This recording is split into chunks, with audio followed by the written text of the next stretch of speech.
Welcome to your first lecture in this crash course on the fundamentals of web development using HTML5, CSS3, and JavaScript. In this lecture, we will focus on HTML5.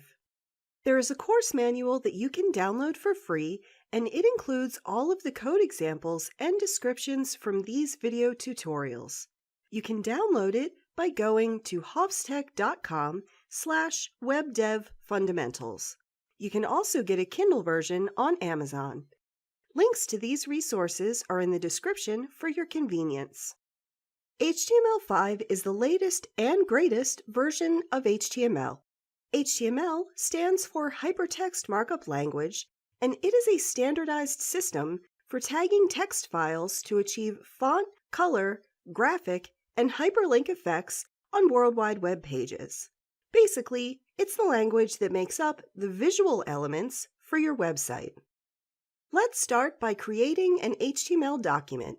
You can use any text editor, such as Notepad, but I prefer Notepad++, which you can download from notepad++.org. The first thing you need in an HTML document is the doc type declaration. Simply put, the doc type is an instruction to the web browser about what version of HTML the page is written in. For HTML5, the doc type is HTML. As you will see, all HTML tags have an opening and a closing tag. The doc type is not actually an HTML tag since it does not have a closing tag. The opening HTML tag is always the first tag in an HTML document, and the closing HTML tag is always the last line. The head section defines a title for the document, scripts, styles, and meta tags. In this example, the meta tags are defining the character set and visual elements for the viewport, which will help our website display correctly across all devices. Then we have our title, which is the text that is displayed in a web search, and it is also displayed in our browser tab. Finally, we have our closing head tag. All HTML tags have a closing tag in this format. Next, we have the body section. This is where we put all of the contents of an HTML document, such as text, hyperlinks, images, tables, lists, etc. Inside the body section, let's add a div. A div is a divider or section used to group elements together and format them with CSS. More on CSS in the next lesson. Inside the div, we're going to add a few elements. First, the H1 tag, Welcome to Shield.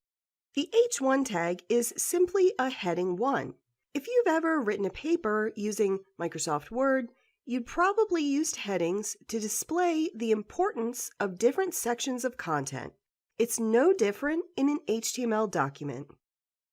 After the heading, add a P tag. This is just a simple paragraph. Next, let's add a UL tag. This is an unordered list, or more commonly known as a bulleted list. Now we're going to add 4 LI tags, which are line items. Inside of each LI tag, we're adding a label with an ID and the names of some of our favorite superheroes. The label IDs will be used in Lecture 3 when we talk about JavaScript.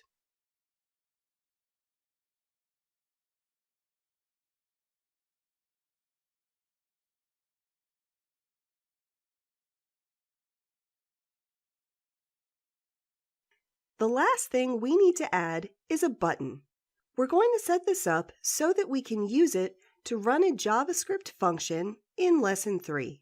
So, add an input tag and set the type equal to button. Input tags can have various types, including text, checkbox, radio button, and many more. I have added a link to the W3C School's website in the course manual. You can download it by going to hofstech.com/webdevfundamentals.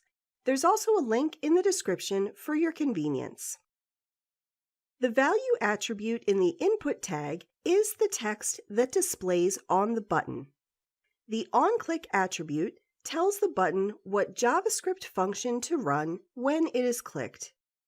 That's it for now, so let's go ahead and test this bad boy in our browser. I'm going to save this file, then click it in Windows Explorer to open it in Chrome.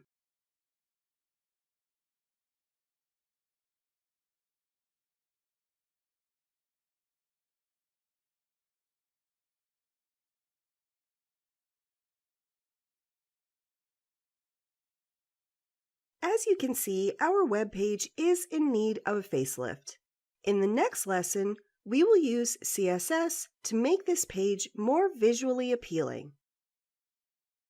If you are new to this channel, please click the subscribe button and the notification bell to be notified of our future videos. Click the video on the left for an overview of my Pluralsight course, Tactics and Tools for Troubleshooting Front-End Web Development, and click the video on the right to continue with this course.